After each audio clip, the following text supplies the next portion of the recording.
Good evening. A gang of more than 100 African teenagers has caused chaos in Melbourne's northwest. Police told residents to lock themselves in their homes before the riot squad was called in to help stop the violent rampage. As terrified residents locked themselves indoors, dozens of youths ran riot on the streets. Up to 100 African teenagers gathered in Taylor's Hill last night for a fight about a girl, all planned on social media. At first, they roamed through the streets, then they threw rocks, damaging a police car and a bus shelter. And as the crowd grew, things quickly escalated.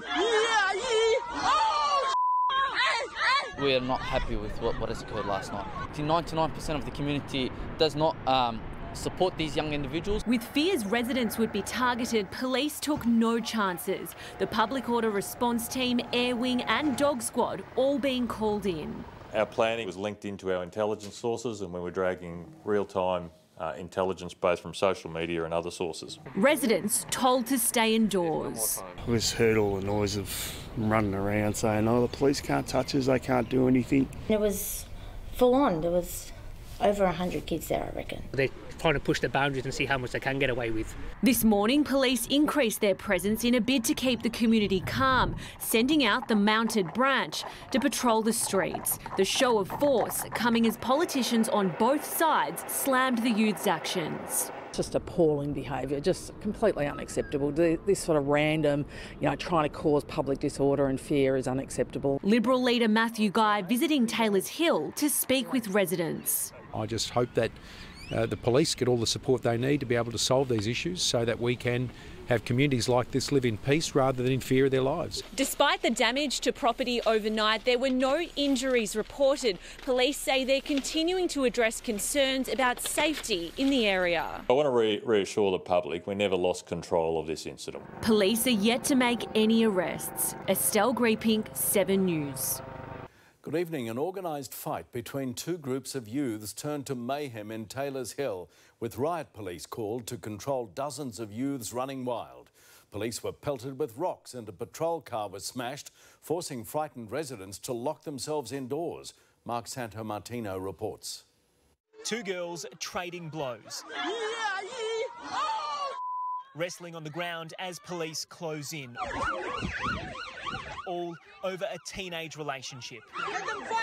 A brawl before 100 onlookers, some still in school uniform, that demanded authorities respond in force. This was out of control last night. It was really out of control. They just told us to stay indoors, don't come out. Scattered down side streets, police broke up the gangs with the help of the dog squad.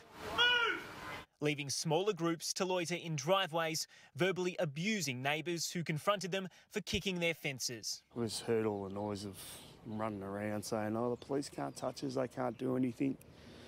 So, yeah, it's very scary. Riot police were pelted with projectiles at a nearby Coles car park after rocks shattered the back window of a patrol car. Sasha, not his real name, locked his doors and armed himself with a baseball bat, prepared to protect his family. Not much I can do on my own, but I had to have something there just in case something, did happen. No one was injured, and despite the damage, police insist they never lost control. We dispersed the groups.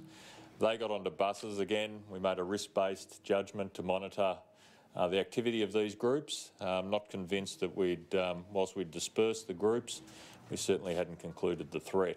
Police were out patrolling the streets of Taylor's Hill today, but residents say they'd rather see arrests and consequences for last night's chaos. If someone else was to do something like that, would they be charged? Would they be arrested?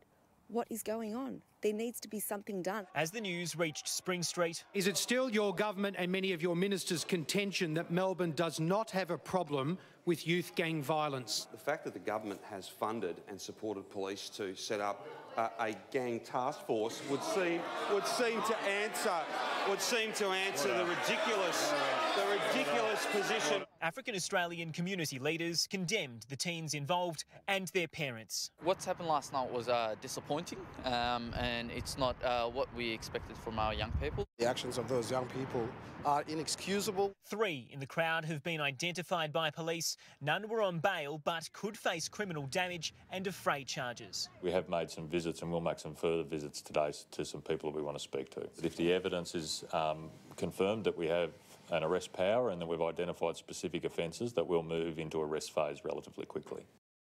And Mark Santomartino's at Taylor's Hill this evening. Mark, how are the residents feeling this evening? Even though police said there was never any threat to the community, understandably, many of the residents here in Taylor's Hill are still pretty shaken tonight. Pete, it's made more frustrating by the fact that neither of these opposing sides were actually from the local area. One was from Melton, the other from Pakenham, according to police. I literally just spoke to one father who said his daughter was too frightened to even sleep last night. It's reignited calls to set up a 24-hour police station right here in Taylor's Hill, with the community members actually planning a meeting to discuss their safety. Pete?